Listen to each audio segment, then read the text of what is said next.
Muy buenas noches. Les damos la bienvenida a esta nueva versión de nuestro conversatorio. Les damos la bienvenida a los asistentes que nos están acompañando aquí en esta sala Zoom y a quienes están también viéndonos desde nuestro canal de YouTube. Hoy es nuestro cuarto conversatorio de este año 2022, parte del ciclo Conversaciones Abiertas, titulado Adolescencia, Trastornos Alimentarios y Pandemia. Mi nombre es Teresita Vicuña, yo soy psicóloga, terapeuta familiar y miembro del Departamento Clínico del Instituto Chileno de Terapia Familiar. El instituto lleva más de 39 años acompañando a las familias y parejas a través de la terapia y en la formación de terapeutas de pareja y familia a lo largo de todo Chile. Trabajamos además con instituciones y familias vulnerabilizadas. Hace muchos años los trastornos de la conducta alimentaria han sido un foco de preocupación para padres, profesores, profesionales del área de la salud. Sin embargo, pareciera que en los últimos años se generó una pandemia dentro de la pandemia, ya que los índices de adolescentes con algún trastorno de conducta alimentaria se ha disparado, capando las consultas de nutriólogos, nutricionistas, psicólogos, psiquiatras, donde han aumentado los diagnósticos de trastorno de la conducta alimentaria y también han empeorado los cuadros ya existentes. ¿Por qué ha sucedido esto? ¿Cómo poder prevenir? ¿Cómo intervenir? ¿Afecta esto solo a las adolescentes mujeres? ¿Cuándo consultar? Sobre estas preguntas y más es lo que conversaremos hoy día con estas dos grandes invitadas. Tenemos a Karina Edo y a Valerie Janeret, ambas psiquiatras, quienes tienen vasta experiencia en el tema. Karina Edo es médico de la Universidad de Chile, pediatra y psiquiatra en la Universidad Católica. Es diplomada en trastornos de la conducta alimentaria de la Sociedad Chilena para el Estudio de los Trastornos Alimentarios. Fue staff del equipo de trastorno de conducta alimentaria en la Universidad Católica y en la Clínica Alemana. Es actualmente miembro del equipo de trastorno de la conducta alimentaria del Centro ALMA. Es docente en los diplomados de trastorno de conducta alimentaria en la UDD y en la UAI, Universidad Adolfo Ibáñez. Y dentro de sus temas de interés y especialidad están los trastornos de la conducta alimentaria, ARFID y autismo. Valerie, por su parte, es médico de la Universidad Católica, psiquiatra en la Universidad de Chile con una subespecialidad en la Karls-Eberhard-Universität en Alemania. Es diplomada en los trastornos de la conducta alimentaria también de la Sociedad Chilena para el Estudio de los Trastornos Alimentarios. Es además terapeuta familiar y miembro de nuestro instituto, diplomada en terapia familiar con niños y adolescentes y miembro de la unidad de niños y adolescentes de nuestra institución. Es miembro del equipo de los trastornos de conducta alimentaria de la Clínica Alemana, docente en la Universidad de Chile, en la USACH, UDD y en el instituto. Sus temas de interés y especialidad son los trastornos de la conducta alimentaria, familia, autismo en adolescentes y altas capacidades. Agradecemos infinitamente el alto interés de participar en este conversatorio y les señalamos que durante toda la presentación pueden ir dejando sus preguntas a través del chat y al final de la presentación dejaremos un espacio para ir canalizando la mayor cantidad de estas preguntas a nuestras relatoras. Así que les damos la bienvenida. Muchas gracias Karina, muchas gracias Valerie y espero que esto salga muy muy bien. Y gracias por participar. Gracias a Gracias, ti, Teresita, y a nombre del instituto también, por darnos esta oportunidad de poder presentar este tema que creemos que la idea es que sea útil. Esa es la verdad. La idea es que hicimos esta presentación para que ojalá fuera útil para un vasto público, diverso público, así que ojalá así lo sea, y si es que hay preguntas más específicas o temas que no hemos tratado, por favor ahí lo van poniendo en el chat. Okay. Entonces. Bien. Ahí, ¿se me escucha bien? Sí. No, ya. Entonces, como presentó ya Teresita, ¿no es cierto? Lo pusimos así, bien vasto, ¿no es cierto? Como adolescencia, trastornos alimentarios y pandemia. Y ya nos presentaron, y nuestra agenda va a ser principalmente trastornos alimentarios en esta población que son los adolescentes.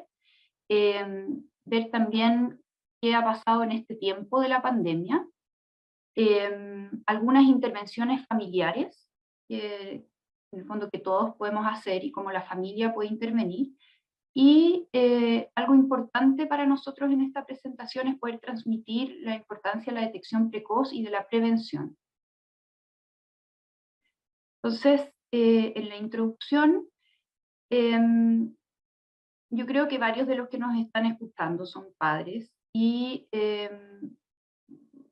creo que es importante ponerse desde ahí, ya sea si es que lo están escuchando como papá o lo están escuchando como psicólogo, terapeuta, psiquiatra, pediatra, en lo desesperante que es que un hijo no coma. Y hemos decidido venir acá y, ¿no es cierto?, y poner este tema, porque efectivamente son enfermedades serias. Varios estudios dicen que en este último tiempo han aumentado en frecuencia, o sea, sí, son más y además son más severos. Y tienen una tasa de mortalidad muy alta, la más alta que cualquier enfermedad psiquiátrica, tienen más suicidios que una depresión, por ejemplo, algo que a veces la gente no pensaría. Y representan además la tercera causa de enfermedad crónica de los adolescentes. ¿Ya? Esta población que en general es bien sana, ¿no es cierto? La tercera causa de enfermedad crónica son los trastornos alimentarios. Y la detección e intervención precoz claramente es fundamental para que tengan un buen pronóstico y que incluso puedan recuperarse totalmente. Yo sé que acá hay gente que ya sabe esto, pero muy brevemente nos vamos a referir, ¿no es cierto? Hay tipos de trastornos alimentarios, la anorexia, la bulimia y el trastorno por atracón son quizás los más conocidos, está el ARFID, ¿no es cierto? Y dentro de los criterios, quizás el de la anorexia claramente es una restricción alimentaria, ¿no es cierto? No siempre están delgados, y eso es importante, ¿ya? A veces nos encontramos con adolescentes que consultan, que estaban con un sobrepeso y han bajado 10 kilos en 2 meses, por ejemplo, ¿ya? Con un miedo intenso, intenso a subir de peso y con una insatisfacción y una distorsión de su imagen corporal, ¿ya? Y todo, en el fondo, su autoestima centrada en su figura, dieta, peso.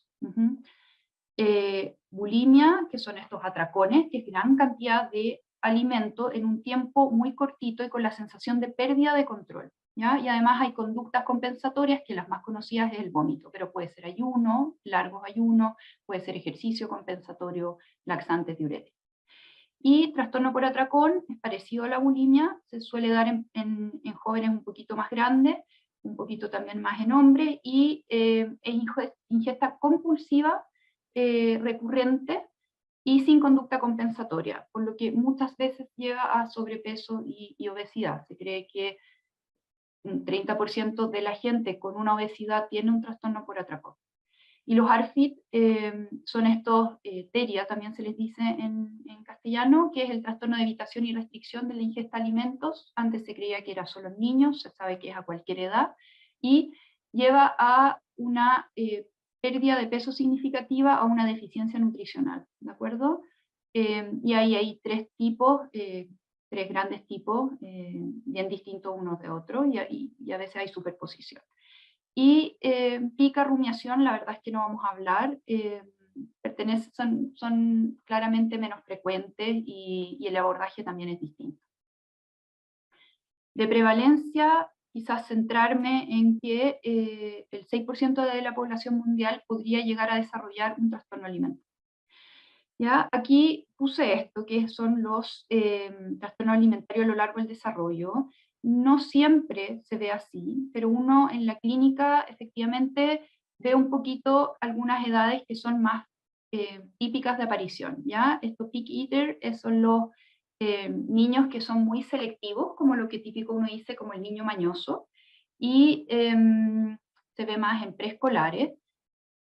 No es un trastorno alimentario, porque cuando ya es mucho y afecta su peso o hay una alteración nutricional, ya le llamamos ARFID. El ARFID no es una anorexia porque no tiene alteración de la imagen corporal. ¿ya? No hay una distorsión de su imagen corporal. Un niño con ARFID come muy poco, por distintas razones, y sabe que está muy delgado y no le gusta estar así. Mientras que una persona con anorexia, en general, no se ve tan delgado y tiene un miedo intenso a subir de peso. Después viene, ¿no es cierto?, la bulimia. Muchos de las pacientes con anorexia pasan a bulimia, se cree que más o menos un tercio pasan de anorexia a bulimia o a trastorno por atracón, y los pacientes con bulimia también pueden migrar, ¿ya? Vemos también cómo hace unos años también ya se habla de los trastornos de la conducta alimentaria orientados a la musculatura, lo que antes se asociaba más a hombres o vigorexia, ahora se llaman así, y los trastornos por atracones, como decía, pueden llevar a obesidad. La obesidad no es un trastorno de la conducta alimentaria, algunos con obesidad pueden tener y otros no tienen trastornos de la conducta alimentaria.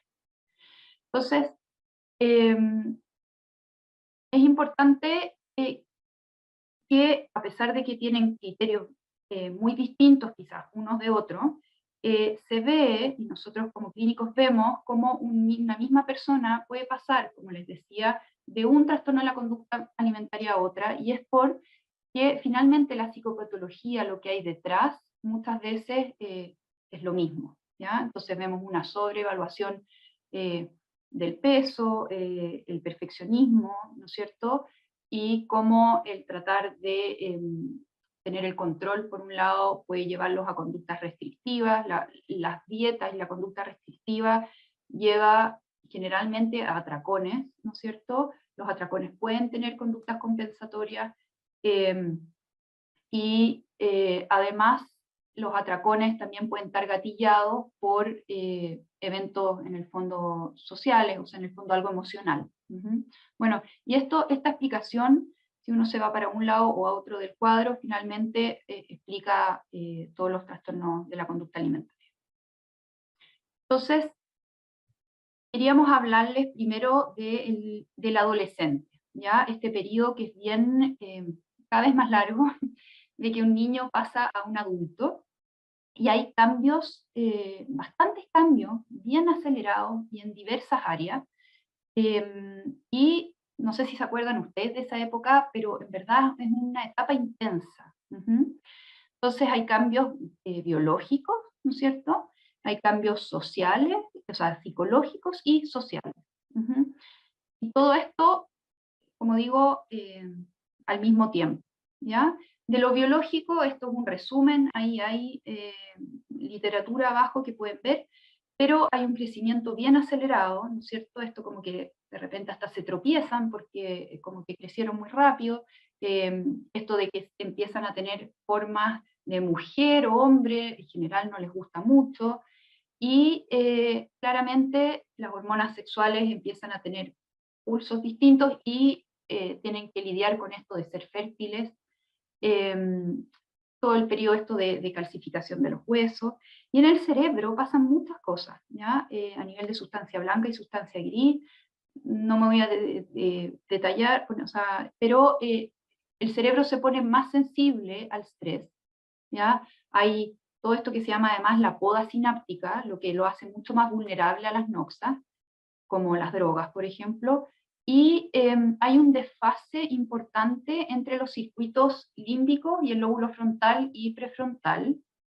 A mí me gusta harto el cerebro y creo que las imágenes dicen harto, ¿ya? Piensen en el poquito tiempo, de los 12 a los 20 años, gente que cree que como que uno nace más o menos como ya listo, y lo más importante pasa en los primeros años. La verdad es que en la adolescencia hay muchos cambios y hay un desfase. Se desarrolla mucho antes todo lo subcortical, como más lo emocional de alguna manera, y la corteza, sobre todo el lóbulo frontal y prefrontal, con todas las funciones ejecutivas, el control de impulsos, va a ser mucho después, ¿ya? Incluso después de los 20 años. Entonces, va a ser que los adolescentes biológicamente tengan un menor control de impulso y sean mucho más reactivos emocionalmente. Por otro lado, en lo psicológico está todo el constructo de la identidad, ¿no es cierto? De ir definiendo quién soy, qué me gusta, qué quiero hacer, cuáles son los valores que quiero tener. Y además está el desarrollo de la autonomía, ¿no es cierto? Esto de ir independizándome, se supone que psicológicamente, incluso económicamente, ¿no es cierto? Y es el momento de la vida de peor satisfacción corporal, ¿ya? Y en lo social está esta necesidad de pertenencia, de sentirse aceptado y perteneciente a un grupo. El adolescente necesita sentirse aceptado y perteneciente. Además está el dilema, como veíamos, de la autonomía-dependencia y del tema de la pertenencia. Y esto se va a ver en la familia y en los pares. Este monito es bien fácil. Voy a hacer ahí, nombrar a Eduardo Nichols, que me lo enseñó, y habla de que en la adolescencia está la autonomía, ¿no es cierto?, y la pertenencia, como hablábamos, como desafíos de esta etapa, y es importante que el adolescente se sienta perteneciente a su familia, así como tener este grupo de pares, como hablábamos, ¿no es cierto? De esta manera, eso es lo saludable, y a la vez que la autonomía la puede ir haciendo con los papás, ¿no es cierto?, vaya como poniendo límites, ir distanciándose, a la vez que también pueda ponerle límites a los amigos.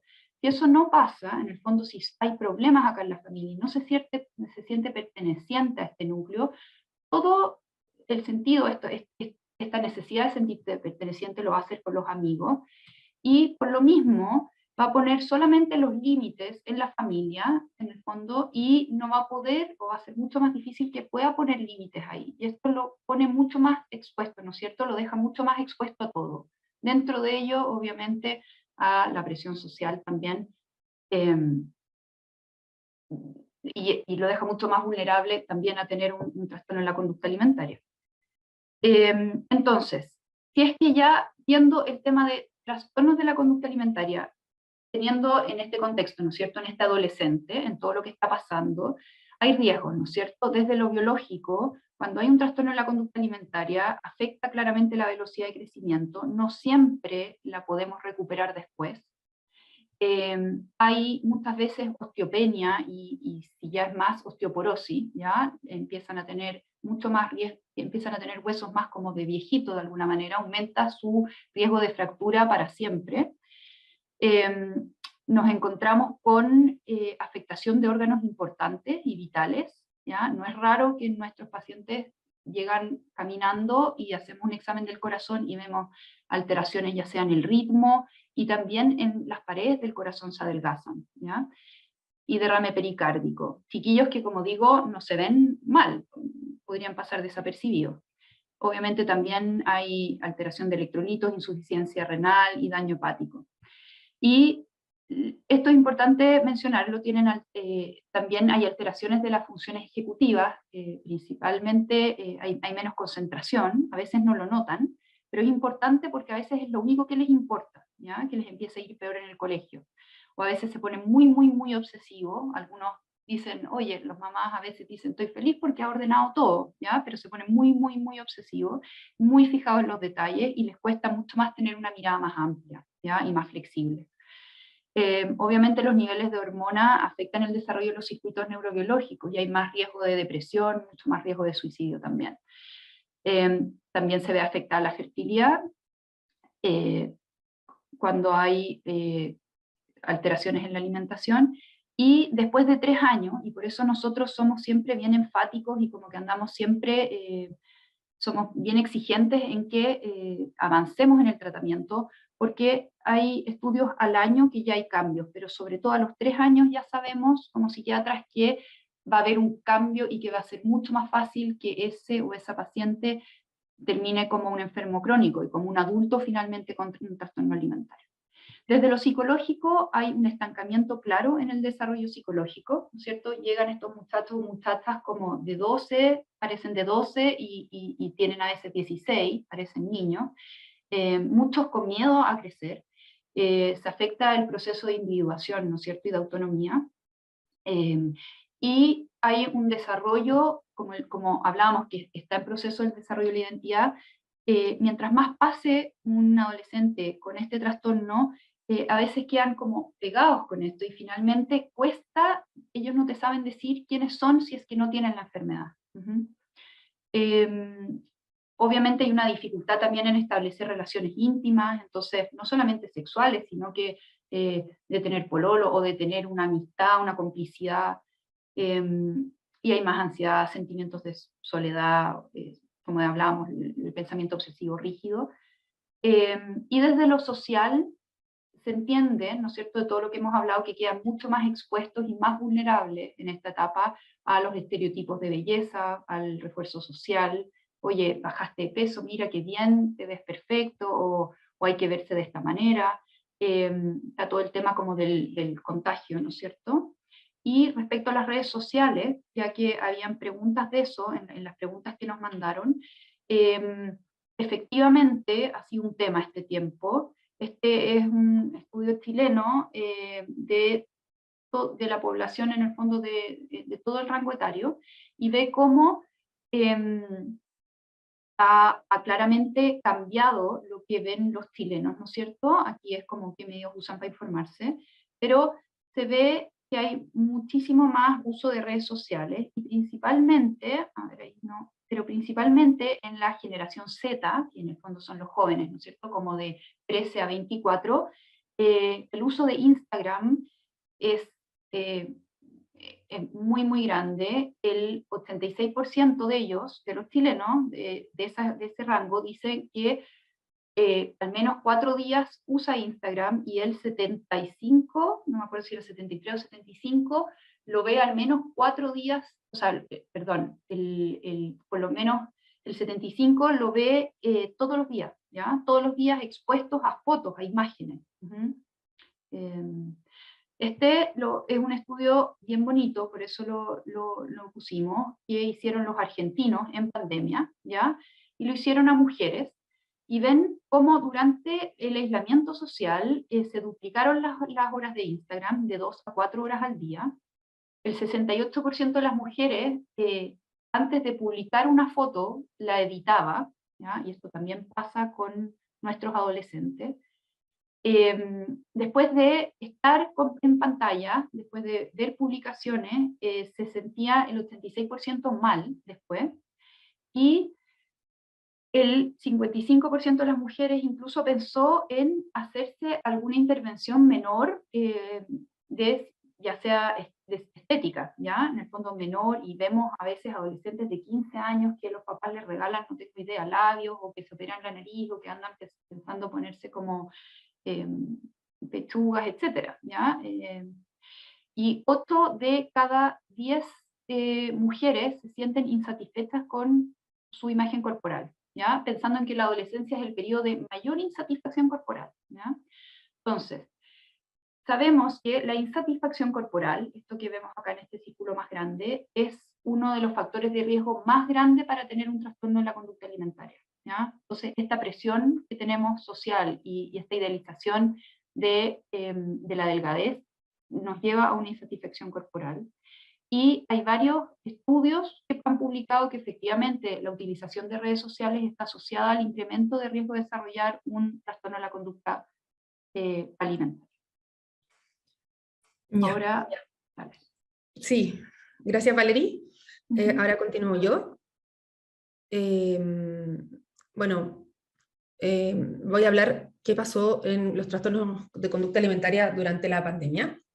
Y acá estamos, marzo del 2020, lo que nos sucedió a todos, algo inesperado, donde estaba lleno de incertidumbre, donde tuvimos que vivir cosas que no habíamos vivido antes, y también poder adaptarnos a ellas. Miedo, soledad, aislamiento, y ahí acá vemos la imagen de una tormenta perfecta que le encanta a la Caro López, esta imagen, una psicóloga que muy importante que se dedica a trastorno de conducta alimentaria en nuestro país, y que habla de cómo en los adolescentes se dio la tormenta perfecta en esta relación con el COVID, en donde tenían todos estos aspectos que Valeria había comentado previamente, y se añade este aislamiento, todo lo que tiene que ver con la angustia, las preocupaciones, y quedarse solos en una etapa en donde estaban volcados hacia los otros, y no todos estaban con la misma vulnerabilidad para poder ir desarrollando distintas patologías. Y aquí vemos que lo que fue pasando es que nos llenamos de esta información que bien decía Teresita al inicio, y nos preguntaban, ¿esto será real, no será real? ¿Será solo que los papás estaban más presentes y pudieron darse cuenta de lo que sucedía? Pero nos llenamos de información de que habían cada vez más trastornos de conducta alimentaria. Y que fue concordante lo que lo vimos en la clínica, los que nos dedicamos a esto. La siguiente. ¿Qué decían las publicaciones? PubMed. Ahí vemos esta base de datos, en donde de 1893 hasta el 2022 vemos la curva de publicaciones en relación a los trastornos de conducta alimentaria, y vemos en la siguiente imagen, del 2020 al 2022, qué sucede en relación al COVID, donde hay una alza significativa el año 2021 de la relación que existe entre los trastornos alimentarios y esta pandemia. ¿Qué nos mostraron? Vemos, aparecieron muchos papers, quisimos quedarnos con algunos que son más significativos. Este review de este año, canadiense, que muestra cuál es el impacto que tuvo el COVID dentro de los trastornos de conducta alimentaria. Analizó varios estudios, se quedó con 53, y de los cuales en 11 mostraron una comparación pre y post pandemia, si existieron cambios durante de la hospitalización. Y uno podría decir, oye, consultaron más, se presentan más, pero hay criterios establecidos de hospitalización, y los criterios hablan de gravedad de salud física y de salud mental. Entonces, si hay aumento de criterios, significa que también se presentaron más y también están más graves. Los estudios mostraron un 48% del aumento en los ingresos hospitalarios versus un tiempo similar el año anterior, con más significativo en la edad pediátrica, lo que es concordante con lo que hablaba Valerie en relación a que es donde mayor se presentan los trastornos de conducta alimentaria que requieren hospitalización. La siguiente. ¿Cómo lo entendemos? Acá nosotras le pedimos prestado a la doctora Figueroa este diagrama para poder entenderlo. Fue capaz de poder sintetizar en muchos papers, pero poder entender qué es lo que pasó. Acá tenemos un estresor, que es el COVID, que a todos nos afectó, como decía al inicio, y que nos fue generando, a todos nos generó conductas de miedo. Cada uno los pudo afrontar como pudo. Todos los que tenemos alguna base de poder regularnos de una u otra forma, y esta, ojalá para todos nosotros sean amplias, hay algunos que pueden ser más estrechas, y se basa en las personas que no tienen trastorno de conducta alimentaria en estos reguladores emocionales como los amigos, rutinas, hobby, deporte, las comidas, los deseos, las metas. Sin embargo, lo que se demostró en distintos estudios es que cuando nos quedamos aislados, aparece la comida como un gran regulador emocional. Distintos estudios fueron mostrando que al inicio de la pandemia fueron comidas que tienen más enriquecidas como en carbohidratos, donde tendían a ser más reguladoras, y empezaron a utilizarse.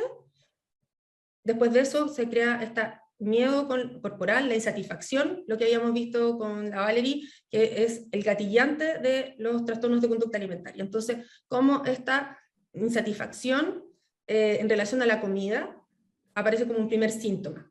¿Qué pasó con las personas con un trastorno de conducta alimentaria?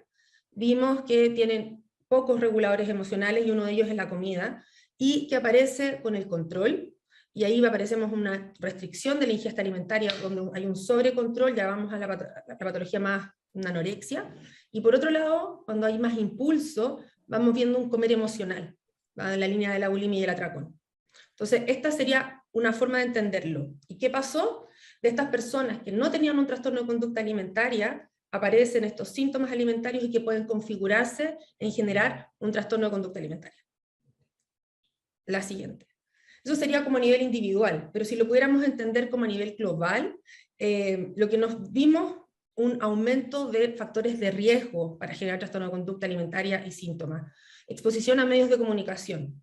Acá en realidad son como tres áreas. Una, tenemos cómo los medios de comunicación bombardearon de qué iba a pasar con la pandemia, los memes y todas estas burlas de que íbamos a salir rodando, que no íbamos a poder salir, de que había que tener cómo iba a estar lleno, el cuerpo cambiar. Impactó negativamente con mensajes gordofóbicos, que también generó como un aumento en la ansiedad y la preocupación por el cuerpo. Por otro lado, está demostrado que el solo hecho de estar más expuestos a medios genera y medios globales, o sea, no relacionados al cuerpo, generan más síntomas de trastorno de conducta alimentaria. Hay un estudio que se realizó después de el terremoto de Japón del 2011, donde el solo hecho de estar expuestos a estos medios genera más trastorno de conducta alimentaria en el tiempo posterior. Y por último, mayor uso de las videoconferencias. Esta cosa de estar mirándose constantemente en un espejo genera más insatisfacción corporal, ¿ya? Todo esto, cada uno por sí solo va generando un factor de riesgo, imagínense todos juntos. Pérdida de las rutinas. Acá vemos que la pérdida de la rutina en la alimentación, esto de tener horarios distintos, donde yo me trasladaba, iba a mi trabajo, iba a la universidad, al colegio, volvía a la casa, y podía tener también tiempos de alimentación. Acá se transformó en un todo, donde podría haber momentos donde mucho picoteo, y donde no hay un timing distinto entre una y otra comida, generando al final como una desorganización. Por otra parte, personas que estaban mucho más, más receptores de las comidas, en donde eran servidas, también se vieron en la necesidad de preparar sus propias comidas, y que podrían ser momentos de estrés familiar. El aislamiento social, bueno, la pérdida de las actividades, la pérdida de la regulación y de la corregulación con un otro, los cambios en la actividad física. Muchas personas donde la actividad física era como parte de un hábito, que empezaron a tener restricción, comienzan también a preocuparse por la alimentación, sin tener una patología previa, pero comienza a ser una preocupación y empiezan también a tener unas conductas más restrictivas y a fijarse más en el cuerpo con mayor insatisfacción. El sueño por sí solo puede ser alterado por el trastorno del ánimo, un trastorno ansioso, o la pérdida de las rutinas, también es un gatillante de trastorno de conducta alimentaria cuando está alterado. Y por último, este efecto negativo de esta ansiedad generalizada, de tener miedo del contagio, también fue un gatillante. Y por otro lado, tuvimos una disminución de la protección social y el acceso al cuidado, con menor soporte social, con menor regulación emocional y menor acceso a los tratamientos y cuidados. No todos tuvieron la posibilidad de tener telemedicina, que tuvimos casi por lo menos varios meses. Entonces también eso genera una brecha entre algunos pacientes que pudieron consultar y otros no. La siguiente. ¿Y qué pasó con las personas que tenían un trastorno de conducta alimentaria previo a la pandemia? Este es otro review de este año del grupo australiano, en donde fueron analizando distintas variables, y lo que querían ver acá es si empeoraron los síntomas alimentarios en este grupo de personas. ¿Y qué vieron? Bueno, cosas que ya sabemos. Mujeres y personas jóvenes tienen mayor preocupación por su imagen y su apariencia corporal. En estos grupos presentaron mayores dificultades para regular la alimentación y tuvieron mayor riesgo de empeoramiento durante el confinamiento. Todos los estudios concluyeron que el confinamiento se asoció a un empeoramiento de los síntomas. Las pacientes con anorexia tuvieron mayor restricción, bulimia, mayores atracones y conductas purgativas, y una generalización de síntomas ansiosos y depresivos en este grupo de pacientes. La gravedad disminuyó cuando hubo la fase de reapertura, y en algunos pacientes puntuales, en algunos estudios, mostraron que si bien hubo un empeoramiento, en otros momentos hubo como una leve mejoría, especialmente las pacientes con anorexia restrictiva, que tuvieron acceso a telemedicina, y donde existieron relaciones familiares estables y disminuyeron los estresores sociales. Y en general todos los estudios también cualitativos mostraron el mismo empeoramiento de los síntomas. La siguiente. Y cuando vimos al inicio los factores de riesgo para generar un trastorno de conducta alimentaria en la población, ahora vamos a ver qué existe en los factores de riesgo para generar un trastorno, exacerbarlo en pacientes que ya tenían trastorno de conducta alimentaria, y tuvieron aquí el acceso a los alimentos, en donde hay una restricción, o por escasez, por no tener los medios para poder lograr tenerlo, o en otros momentos, cuando tenían pocas salidas al supermercado, comprar mucha cantidad de alimentos y tener más disponible con la posibilidad de tener atracones. Los mensajes de los medios, que ya ahondé un poquito antes, sobre todo estos mensajes gordofóbicos, enfocados a qué iba a pasar post pandemia, la limitación del ejercicio, incluso llegan a hablar así como síntomas de abstinencia en relación a la ausencia del ejercicio, y los factores también, acceso restringido a la atención de salud. Todos estos son factores como para un trastorno de conducta alimentaria exacerbable.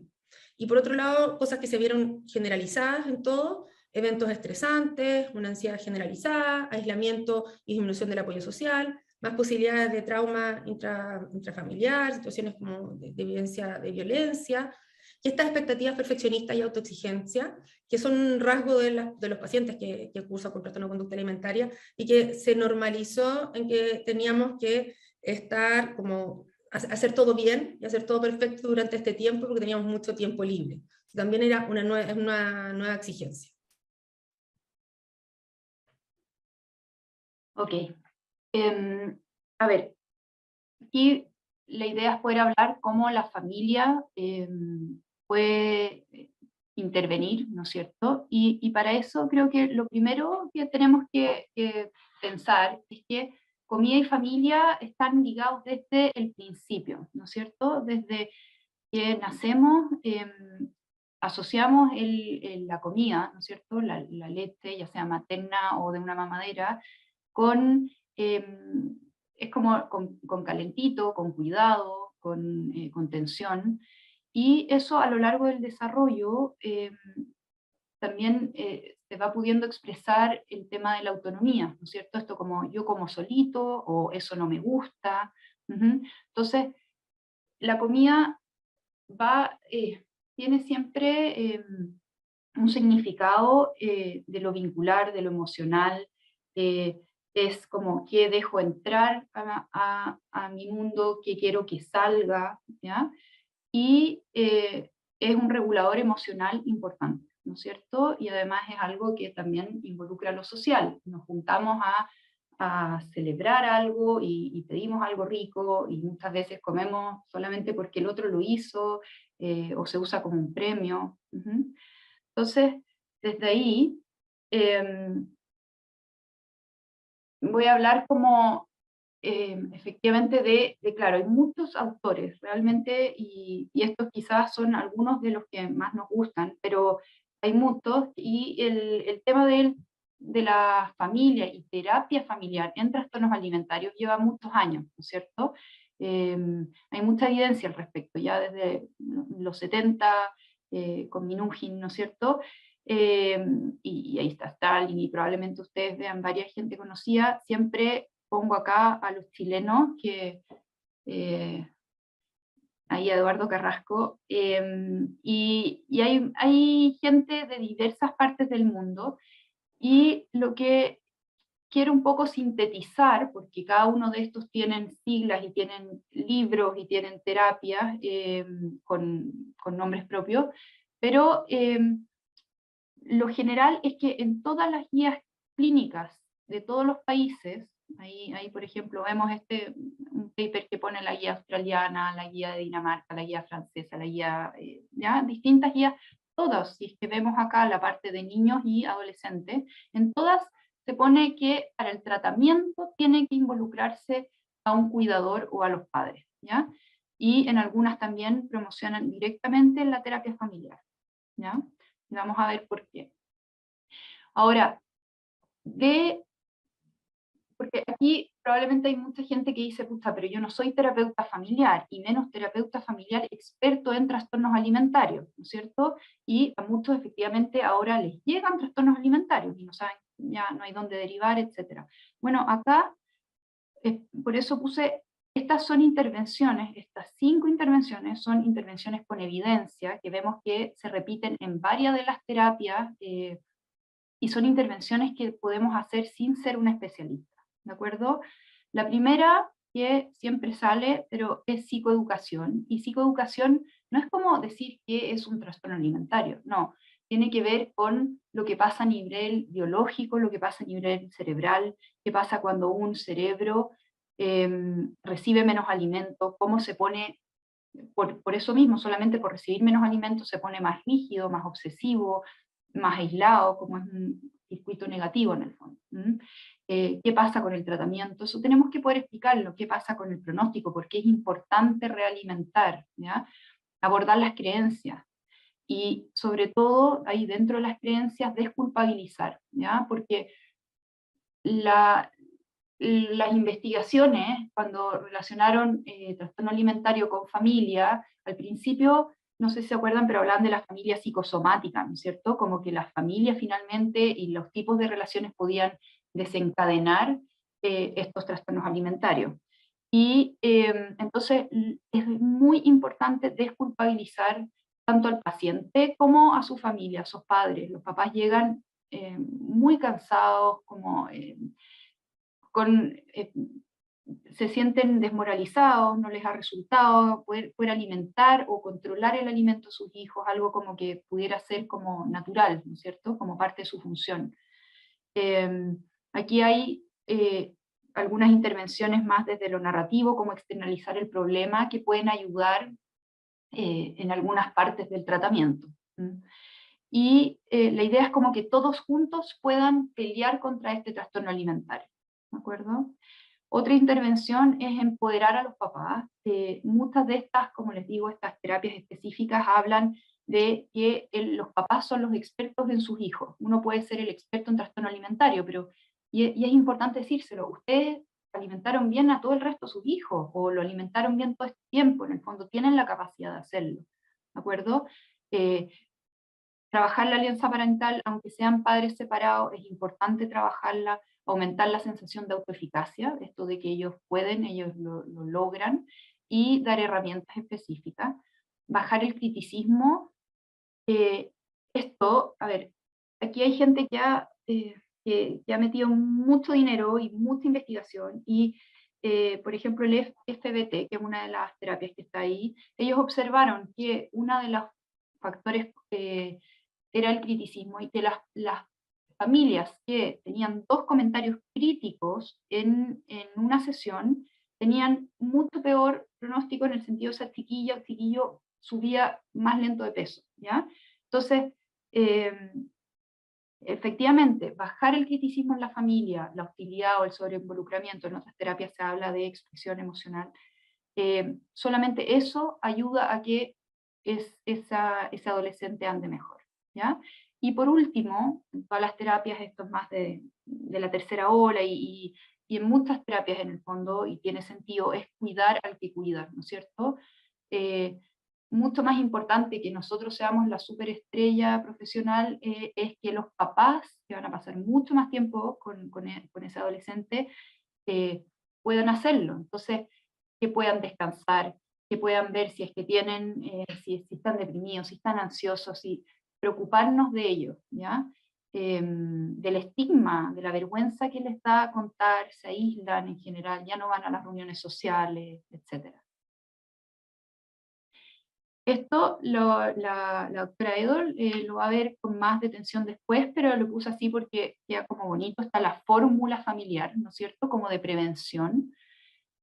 No se habla del cuerpo de otros, eso debiera ser una regla general, pero que se enseña en las familias, ¿ya? Y ahí puse el logo de nuestra, no sé, de una persona que admiramos mucho, que es la doctora María José Figueroa, que ella es nutrióloga, y ella partió esta campaña, ¿no es cierto?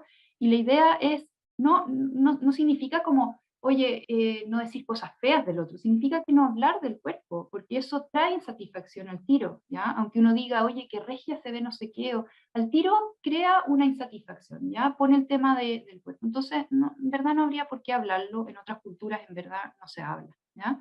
Mucho cuidado con las mamás y los papás también, no hablar mal de sus cuerpos, ¿de acuerdo? Los hijos aprenden que las mamás son las princesas hasta que escuchan decirle, oye, que fea me veo con no sé qué, como, y ellos internalizan que ellos también pueden verse feos, que su cuerpo puede no ser perfecto, ¿de acuerdo? Entonces, no hablar mal, no a la cultura de las dietas, ese es un tema tremendo, y hay detractores, pero un niño en verdad no debiera tener una dieta, salvo que haya una patología puntual, ¿no es cierto? Pero el tema de bajar de peso con una dieta en general no resulta, y sí lo exponemos a mucho más riesgos. Uno de ellos es trastornos de la conducta alimentaria, es un gran factor desencadenante de las dietas. Promover pensamiento crítico, esto significa a los patrones de belleza actual, ¿no es cierto? Como que puedan ellos realmente ver qué se les está pidiendo, de repente demandas ridículas, como que las adolescentes tienen que ser flacas, pero además comer de todo, y obviamente que comer hamburguesas, pero además tener calugas y tener curvas, entonces es como imposible, ¿ya? Y también con los hombres. Y relaciones, relación sana con la comida, ojalá que no se hable de calorías, ¿no es cierto? Que no se hable de comidas malas, comidas buenas. La comida no tiene nada moral, ¿no es cierto? Hay unas que se pueden comer, no sé, más habitualmente, otras que se comen en general en algunas como cosas especiales, pero la comida no es buena ni mala, ni es comida chatarra, ni... No. Y movimiento como una actividad de disfrute, ojalá que sea algo que ellos gocen, no como algo para quemar, ¿no es cierto?, calorías o coman familia, eso es protector no solamente en trastorno de la conducta alimentaria, en drogas y en muchas otras cosas, enseñar a querer y cuidar su cuerpo, ¿no es cierto? Enseñar el valor de la diversidad, eso creo que es importante. Ahí los cuerpos, la verdad es que el tamaño corporal es muy genético, ¿ya? El 70-80% es genético, uno no... La sociedad te cree, o sea, te dice como que de ti depende ser flaca o verte así o así, y la verdad es que está muy puesto en los genes, y uno puede adelgazar y después se va a volver a lo que dicen un poco tus genes, ¿ya? Obviamente indague en el mundo emocional de su hijo, si es que ve algún patrón de alimentario que esté distinto, ¿no es cierto? Involúcrese en las redes sociales, los amigos, y tenga momentos de encuentro con su hijo. O sea, es más difícil de adolescente, a veces es compartir un gusto junto, una actividad junta, pero eso va a ser un factor protector no solamente para los trastornos de la conducta alimentaria, para todos.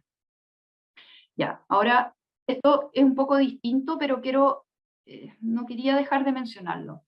Este señor hizo este modelo, que es bien antiguo, que es el modelo complejo de Olson, y lo que hizo fue dividir el funcionamiento familiar en categorías, 16 categorías, según la flexibilidad y cohesión, ¿ya? Entonces, la idea, como lo más sano, es estar aquí en el centro, que es no ser, ¿no es cierto?, ni tan cohesionado, ¿no es cierto?, ni tan desligado, y por otro lado, flexible y no caótico, ¿ya? Entonces, esa es la idea, ¿no es cierto? Ahora, cuando nos llegan nuestras familias, ¿ya? Nos llega un papá, nos llega, en el fondo consultan, generalmente los vemos acá, ¿ya?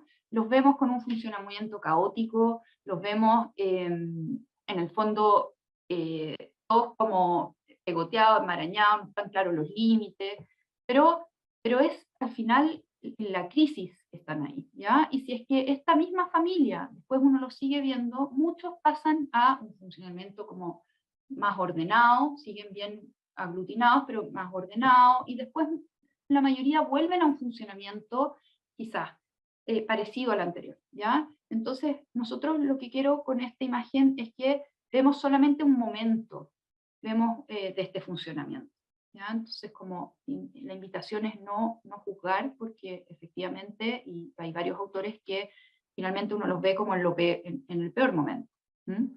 Y por otro lado, esta es una imagen que me gusta mucho, de la Della France. Ella dice, ella trabaja solo con padres, ¿de acuerdo? Ella es canadiense, entonces el sistema de salud canadiense es público, tiene solamente 12 sesiones para trabajar, y trabaja con los padres para que los padres ayuden al adolescente con trastorno alimentario. Y ella dice que efectivamente los papás llegan en negación, ¿no es cierto? Muchas veces como mi hijo no tiene nada, o muy sobreprotectores, o permisivos, o uno no entiende por qué hay crítica, o como la invitación es cuando uno ve y no funcionan las intervenciones y ve esto, como invitar a ver lo que hay debajo, ¿ya? Que muchas veces hay un miedo terrible a que si le exigimos más no se vaya a suicidar, o un duelo de que no es lo que yo quería, o no es lo que yo me imaginaba como mamá o papá, o no es lo que pensaba que iba a ser mi hijo, hijo, ¿ya? Una impotencia, mucha culpa, ¿ya? Entonces vergüenza, desesperanza, entonces ir a buscar esos sentimientos, porque siempre los papás tratan de hacer lo mejor posible, ¿no es cierto? Entonces, ¿qué está pasando que no están pudiendo? Y por último, esto desde la historia de la terapia familiar, cómo nos fuimos desde un modelo mucho más como decíamos, como la familia, con estas características como negativas, que hacían finalmente un trastorno alimentario a un modelo mucho más puesto en los recursos. Antes se veía el trastorno de la conducta alimentaria como una expresión de los conflictos interpersonales, ¿no es cierto? Y esas son las intervenciones que se hacían. Y ahora lo que se hace finalmente es que se sabe mucho más la contribución neurobiológica y mucho más cómo la familia puede ayudar a salir de ahí. ¿Ya? Okay. Ya, vuelvo yo. Y la siguiente, por favor. En detección detección y diagnóstico precoz, aquí quizás quedarnos con, fuimos viendo mucha teoría, vimos como distintas cosas, y quizás estas son las partes más prácticas que nos gustaría que pudieran como llevarse, de cuáles son los signos de alarma para sospechar un trastorno de conducta alimentaria, las banderas rojas, que todo padre y también terapeuta debería saber, y que debiésemos estar indagando habitualmente en las sesiones. La siguiente, por favor. Esto viene también de la fundación, de la campaña que partió y que ahora es una fundación de la doctora María José Figueroa, que también tengo el placer de ser parte de la fundación. Hacer dieta. Las dietas son el gatillante número 1 de un trastorno de conducta alimentaria, incluso si tu hijo no tiene un bajo peso. Esto es lo que hablaba Valerie, de que no necesito tener un bajo peso para tener el diagnóstico de un trastorno de conducta alimentaria. Esto es súper importante que lo tengamos claro.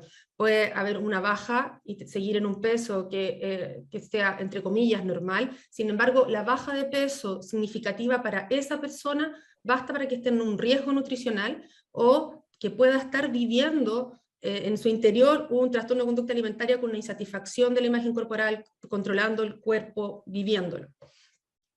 Alejarse de sus amigos o de las actividades sociales.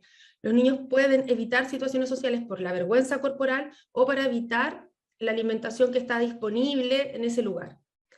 La aparición del interés por cocinar para otros o por videos y recetas de comida. Esta preocupación por hacer comer al otro es bastante común cuando se está debutando o se está presentando un trastorno de conducta alimentaria, sobre todo si no prueba o no quiere comer lo que preparó. La siguiente. Tiene una rutina rígida de ejercicios, que independiente si hay una lesión, si el día está feo o si tiene una prueba, no es capaz de flexibilizar. Hay una pérdida de peso, nuevamente el tema, puede estar en un peso normal, pero puede en el fondo, que haya sido una baja significativa, es un factor de riesgo. Usar ropa que quede muy suelta, grande o abrigada, está muy de moda en este momento, sin embargo cuando es inflexible, cuando se ocupa en todos los lugares, cuando hay 40 grados y seguimos usando el polerón, oye, ¿qué estará pasando? ¿Qué se esconderá detrás de eso? ¿Será que no quiere mostrar el cuerpo, que hay una baja de peso significativa, o que a lo mejor hay frío debido a esta baja significativa, el déficit de energía? Y otras cosas más generales, como comportamientos o rituales alimentarios que sean inusuales, cambio de humor, incomodidad al comer con otras personas, malestar gastrointestinal inexplicado, adopción de nuevos patrones alimentarios. Aquí es habitual que en esta etapa donde se está construyendo la identidad también decida qué es lo que quiero o no quiero comer, y qué es la forma en la cual yo me quiero comportar con el mundo. Y aquí aparece el veganismo, el vegetarianismo, y lo importante es ver que sea como concordante. En el fondo, los veganos y los vegetarianos igual comen, como hablábamos anoche, papas fritas, comen galletas, y también se expanden, y no es solo en relación a una alimentación, sino que también tienen que ver con estilos de vida, en donde también usan algunos productos. Eso es importante averiguarlo, sobre todo en los adolescentes. Irregularidades menstruales, la anterior. Problemas de concentración, desmayo, desaparición después de las comidas, eventualmente va a poder tener alguna purga, consumir en exceso de agua o bebidas energéticas. La siguiente. ¿Y cómo prevenimos? Aquí un paper de 2018 que nos mostraban cómo son las recomendaciones para prevenir un trastorno de conducta alimentaria. Informar siempre a los adolescentes que las dietas y en particular las conductas de control de peso son poco saludables, son altamente contraproducentes. Cuando ponemos en Google dieta aparecen 8000 términos, y esto es porque ninguna sirve. Nada se mantiene en el tiempo si yo lo veo como una foto y como una dieta para bajar de peso. Todas recuperan el peso e incluso a veces recuperan más. Por lo tanto, lo que nosotros tenemos que lograr es fomentar comportamientos físicos y alimentarios que sean positivos, que se puedan mantener regularmente y que sean parte de un estilo de vida para los adolescentes. La siguiente. Nunca utilizar la insatisfacción corporal como un motivador para el cambio. Mira cómo te ves, mira cómo te queda. Esa no es una forma. Lo que generamos eso es más insatisfacción y ya vimos que es un gatillante de un trastorno de conducta alimentaria. Ayudar, entonces lo que sí hay que hacer es ayudar a los adolescentes a cuidar su cuerpo para que quieran nutrir a través de alimentación saludable, actividad física y un diálogo interno positivo. No rumiar cosas negativas respecto a sí mismo. La siguiente. En relación a las familias, a tener comidas familiares, regulares y agradables. Animar a las familias a evitar hablar del peso, hablar menos del peso y hagan más para ayudarlos a tener una vida saludable. Y aquí nuevamente esta gran campaña de, y ahora no se habla del cuerpo de otros. No hablar en ningún lugar, ni en la casa, ni afuera. Y suponer también que los adolescentes con sobrepeso han sufrido malos tratos por su peso y abordar el problema como tanto con el paciente como en la familia. O sea que probablemente ha habido un maltrato histórico respecto al cuerpo y hay que acogerlos y considerarlos en las intervenciones que se van a hacer. Nos preguntaban antes en los colegios qué se puede hacer. Siempre regular un clima educacional, fomentando el respeto, la diversidad, la empatía, manejar el bullying, evitando las burlas en relación al cuerpo y nuevamente cómo podemos ir permeando este cambio de paradigma en relación a los cuerpos. Esta alfabetización de los medios y las disonancias cognitivas que explicaba Valerie, y programas de prevención, que tenemos aquí el ejemplo del BIP que se utiliza, y el MindStep que se utilizan en Alemania, y que en el fondo lo que demuestran es que menos cultura de hablar del fat talk, del cuerpo, de la comida, de cómo te ves, conversaciones mayores sobre el cuerpo y la familia, y preocupación por el peso. Todo esto, al disminuirlo, va a generar un impacto positivo. La siguiente. Y sacado esto, porque la idea es que sea como, ojalá todos podamos llevar este mensaje, cómo podemos promover una alimentación intuitiva en los adolescentes. Proporcionémosles alimentos equilibrados y fácilmente disponibles, tener en la casa unos alimentos donde puedan ser nutritivos y lúdicos, y que ellos lo puedan cocinar, preguntarles cómo puedan ayudarlo, que en el fondo ellos puedan ser cada vez más autónomos en el comer, no asociar la comida al uso de pantallas, ni de las colaciones, ni tampoco como premio, hablar sobre las redes sociales que se siguen, comer en familia, que la hora del comer sea un momento grato para todos y no en lugar de donde sean como un reto o reprimenda, hablar de las cosas como más negativas, no hacer comentarios sobre qué y cuánto comen los hijos, que esto por el fondo puede generar vergüenza y puede ser un gatillante por trastorno de conducta alimentaria.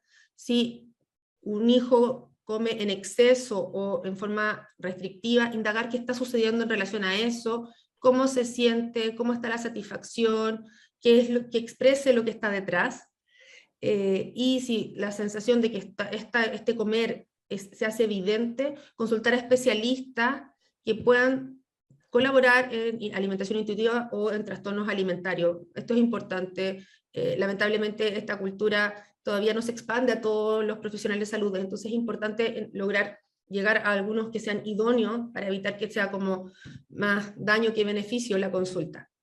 Y también ser muy consciente de la propia relación con la comida y con el cuerpo. Esto se transmite aunque a veces uno no lo diga, se transmite en el comer, se transmite en el mirar. Es ideal que no exista una pesa dentro de la casa, ¿ya? Y aquí tenemos las nuevas realidades acerca de los trastornos de conducta alimentaria, que es de la AED, que es la Asociación de Trastornos de Conducta Alimentaria Mundial, y que vamos a ir leyendo entre cada una de nosotras, y que nos gustaría que también fuera parte del mensaje. Muchas personas que sufren un trastorno de conducta alimentaria pueden tener un aspecto saludable, que lo hemos abordado harto rato en la conversación. Exacto, o sea, puede tener cualquier peso, de verse de cualquier forma, puede tener un sobrepeso incluso, y puede tener un trastorno de la conducta alimentaria, incluso una anorexia. las familias no tienen la culpa del trastorno y pueden ser los mejores aliados para la recuperación. La aparición de un TCA supone un problema sanitario que altera el funcionamiento personal y familiar. O sea, es como una crisis importante que ocurre en su vida y en la vida de toda la familia. Nunca son el resultado de una decisión, no es algo que se le ocurrió ser pretenciosa o que bueno porque así por fin se está cuidando, no, estamos hablando de una enfermedad y por lo tanto necesita un tratamiento, no salen solas. Claro, la voluntad aquí está abolida. Los TCA afectan a los hombres y a mujeres de todas las edades, razas, pesos, formas, orientación, identidad, nivel socioeconómico. Es transversal. Exacto. No porque, no sé, es que he escuchado, no sé, porque tiene una homosexualidad, en verdad da lo mismo, un hombre homosexual, bisexual, trans, da lo mismo, pansexual, o una mujer, o sea, da lo mismo, cualquiera puede tenerlo. Y son enfermedades médicas graves, ¿ya? O sea, pueden tener complicaciones graves y no siempre, como digo, se ven, ¿ya? Nos llegan a la primera consulta o ambulatorio con, como digo, fallas cardíacas importantes, entonces es importante consultar. La genética por sí sola no determina si una persona sufra o no un trastorno alimentario. Esto quiere decir que esto es multifactorial. Aquí no hay causa-efecto en los trastornos de conducta alimentaria. ¿Ya? Entonces, exacto. También esto es bien esperanzador, porque no porque tenga la genética, no significa que no vayamos a poder hacer un cambio si hacemos un cambio cultural. Y esto nos permite a todos como sociedad repensar cuál es nuestro rol en cada uno de los trastornos de conducta alimentaria. Exacto. Y la recuperación total es posible, la verdad es que en adolescentes varios se recuperan, ahí depende de los estudios, pero muchos se recuperan, pero es muy importante detectarlos precozmente y hacer un tratamiento efectivo, y en eso necesitamos mínimo, o por lo menos así trabajamos, y muchos estudios lo avalan, de trabajar un nutriólogo que sepa, o nutricionista, o a veces lo toma un pediatra, esa función, un psiquiatra, claro, ¿sí? Y un psicólogo, ¿ya? O sea, no tiene sentido dar un medicamento, por ejemplo, los medicamentos no curan los trastornos de la conducta alimentaria, pueden ser un apoyo en algunos más que otros, se necesita lo psicológico, se necesita abordar lo familiar, si no, no salen, ¿ya? Y por otro lado tenemos que ver el riesgo biológico, y ahí necesitamos a alguien que vea el tema, como digo, más nutricional. Bueno, y de las otras realidades, quizás las cosas más importantes ahí es lo que hemos hablado, de que el peso está influenciado por factores biológicos, psicológicos, conductuales, sociales y económicos. Uno puede hacer un diagnóstico mirando a alguien y diciendo cuál es la causa del cuerpo que tiene. Sí. Esto, por otro lado, subrayamos los que nos parecían más importantes, ¿ya? Pero la obesidad no es en sí un trastorno de la conducta alimentaria, y no hay por qué decir, por ejemplo, él tiene un sobrepeso porque quiere y porque no se cuida, ¿ya? La obesidad está determinado por muchos factores, ¿ya? Como se ve ahí, biológico, psicológico, conductuales, sociales, económicos. Entonces, uno no puede ver o la personalidad, o en el fondo, y pensar que eso incluso fuera voluntario. Bueno, los juicios, lo que hablábamos más, no pueden hacerse basados en el peso, o sea, es más, y la restricción dietética puede incrementar el riesgo de desarrollar un trastorno de conducta alimentaria. También lo hemos hablado varias veces durante la presentación. Exacto. Y por último, yo creo que el mensaje más importante es que la imagen corporal positiva, independiente del peso, independiente de todo, independiente si es que hay un cuerpo que es muy distinto, el tener una imagen corporal positiva va a ser siempre protector, ¿ya? Siempre, siempre. Por ejemplo, incluso en un muchacho con sobrepeso, el que tenga una imagen corporal que es un cuerpo, no sé, que se enferma poco, que lo lleva a todos lados, eso va a hacer que incluso haga más deporte, se mueva más y va a tener menos alteraciones, en el fondo menos morbilidad, ¿ya? Entonces realmente es importante que todos, dependiendo del tamaño corporal, tengan una imagen positiva. Ujú. Y por último pusimos acá como pastito, porque lo que queríamos era sembrar un poco estas semillas, ¿no es cierto? Y si ustedes nos están escuchando es por algo, y si ya llevan harto rato escuchándonos más todavía, de que somos todos acá agentes de cambio, y todos somos parte y responsable de que nuestros adolescentes sean más libres de estos trastornos que son tan esclavizantes y que les, eh, no los dejan disfrutar una etapa que es tan bonita, ¿no es cierto? Así que ahí somos, como digo, ya todos parte de esto. Claro, aquí la idea, ojalá que este mensaje quede como con el lado positivo y permitamos entender que es una patología súper grave, que sí se mejoran, que sí tienen tratamiento y que podemos hacer algo, lo que dice Valerie. Así que muchas gracias. Muchas gracias, sí. Voy a dejar acá de compartir. Muchas gracias, Valerie, muchas gracias, Karina. Creo que ha estado muy, muy, muy completa, muy, muy entretenida, muy dinámica, y la verdad es que voy revisando las preguntas y muchas de las preguntas ustedes mismas ya las han ido respondiendo, respecto a la prevención, respecto al rol de los colegios, respecto a los factores protectores. Hay algunas preguntas que me gustaría, en el ratito que nos queda, hay papás o mamás que preguntan cómo hacer cuando los papás se pueden dar cuenta que el hijo o hija puede tener un trastorno de la conducta alimentaria, pero el hijo no lo reconoce como tal. El hijo no reconoce como problema su relación con la comida, con el peso, etc. ¿Qué pueden ustedes recomendar a las familias en estos casos? No, esto es súper habitual cuando hay adolescentes, sobre todo en la fase más como una anorexia, en donde es una patología restrictiva que nosotros hablamos que es bien egosintónica. ¿Qué quiere decir? Que los pacientes cuando la están cursando, a menos que tenga un costo importante, les cuesta darse cuenta que es una enfermedad. Y nosotros trabajamos harto en algunos momentos en poder quizá un poco dejar hablar del síntoma alimentario, del trastorno de conducta alimentaria. Entonces en esos momentos es complejo cuando los padres pesquisan, porque a veces hay un oposicionismo y es una necesidad a veces no necesitan ayuda, porque no quieren que alguien interfiera en su forma de alimentarse. Recordar que el cuerpo es la forma en donde como yo me veo, me peso y el resto me ve, es como el único que existe, el resto como que se acaba, no hay más vida que eso.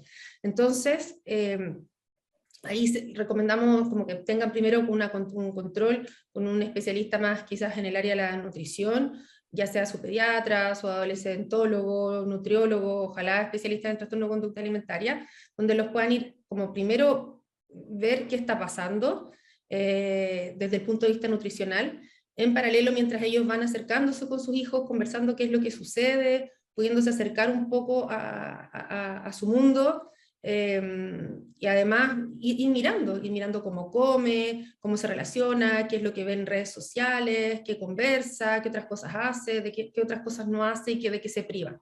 Creo que como muchas cosas, o sea, desde lo médico, desde como el acompañamiento como padre, y también esta cosa más, a ratos como quizás más como suspicaz, de poder entender qué es lo que está pasando en este momento.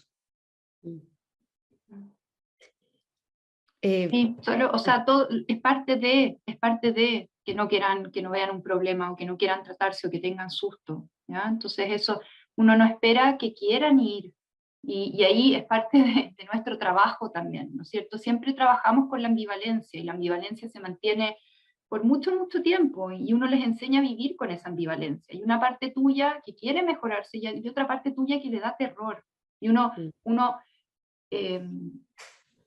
en el fondo, tú lo pones y sabes que eso va a estar, y uno trabaja con eso siempre. Asume a priori. Y en ese sentido, ligado a lo mismo, pregunta Lucy Paredes, ¿qué pasa cuando el adolescente pregunta cómo me veo, estoy flaco, estoy bien? ¿Qué contestar, digamos? cómo tratar con un hijo o hija adolescente en relación a cuando ellos se cuestionan su físico y nos lo preguntan a los papás. Yo encuentro que hay que, o sea, al final queremos que tengan una imagen corporal positiva, y yo encuentro que al final, ¿qué te está preguntando ese hijo? Es como, ¿soy deseable para el resto? ¿No es cierto? ¿Soy querible? Eso es, no te está preguntando, en el fondo. Entonces, obvio que sí, te ves regio, te ves, no sé, ¿para qué te importa si está, no sé, como, sí, yo encuentro que en el fondo yo encuentro que los papás tenemos que ser el fan número uno de los hijos, y eso no significa que hagan todo bien, ni no, pero si queremos que sean, o sea, que se sientan bien con su imagen corporal, ¿entiendes? Es importante reforzarlo. Perfecto. Hay otras preguntas en la línea a la relación entre los trastornos de la conducta alimentaria y el rol que pueda cumplir el género, el sexismo, el feminismo. Cuánto el feminismo, en la idea de que cada uno acepta el cuerpo como es, puede ayudar a batallar contra los trastornos de la conducta alimentaria. Por otro lado, hay una pregunta en relación como a los mensajes del body positive, y a veces los sentimientos de culpa que generan las adolescentes estar disconformes con su propio cuerpo, siguiendo la idea del body positive. No sé, hay varias preguntas en relación a eso, a ver qué nos podrían decir y qué han visto ustedes en su experiencia. Yo creo que como a añadir un poco a lo que hablábamos antes, que aquí el valor de cada uno de nosotros no pasa por el cuerpo que tenemos. Yo creo que eso es esencial, y eso es algo que tendríamos que transmitirle a todos. No porque yo tenga un tamaño corporal o una forma, si yo tengo el cuerpo A, B, C o D, mi cuerpo valgo de una u otra, valgo más o menos. Aquí lo importante es poder tener como aclarar que el cuerpo es una más de las múltiples características que me definen. Y yo creo que esto es algo que tenemos que interiorizar en nuestros adolescentes. Que aquí la talla A, B o C no es lo importante, sino que aquí lo importante tiene que ver con quién soy, cómo actúo, cuáles son mis otras áreas, qué pasa con yo y mi parte social. Entonces, quizás con los adolescentes, en donde están en una etapa en donde se está creando la identidad, cuando nos afirmamos en el cuerpo, es una identidad que es bastante frágil y que en cualquier momento se puede romper. Entonces creo que aquí lo importante es poder, cada vez que los adolescentes nos puedan preguntar, oye, cualquier cosa en relación al cuerpo, poder ir mostrando que tenemos una gama mucho más amplia del quién eres tú, que no sea el cuerpo. Sí. Sí, y un poco en relación a lo mismo, tener una imagen positiva de sí mismo no significa que uno se va a encontrar espectacular todos los días, eso no tiene ni un sentido, ¿ya? O que uno se va a encontrar perfecto, eso no pasa. Se trata de que, como dice la doctora Edo, mi autoestima está puesto en muchas cosas. Entonces, que un día no me vea bien o no me sienta bien con mi cuerpo, no significa que no voy a poder salir, no significa que el resto no me va a querer, ¿entiendes? Que no sea una limitación. Aquí, más que el body positive, es el body neutral. Es como mi cuerpo es y me acompaña y me permite hacer todas las actividades que me permite hacer. Sí, sí. Oye, yo les agradezco un montón, hay muchos mensajes de agradecimiento, gracias por la excelente exposición, excelente presentación, gracias por la claridad, por la generosidad, grandes profesionales. La verdad es que, bueno, hubo altísimo interés y presencia de personas hasta ahora, siendo ya casi las 10 de la noche.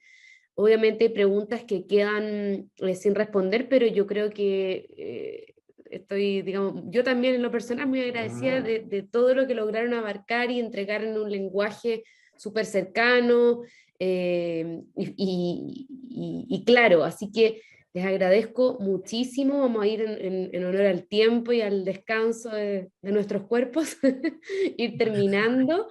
Y nada, pues agradecerle a todos e invitarlos a que participen también en nuestro próximo conversatorio, que es el último martes de julio, donde el tema será psicología y trauma, digamos, y cuerpo, trauma y cuerpo. Así que ahí ya vamos a ir dando los detalles a través de nuestras redes sociales. Muchas gracias a todos, gracias Valerie, gracias Karina, y muy buenas noches. chao.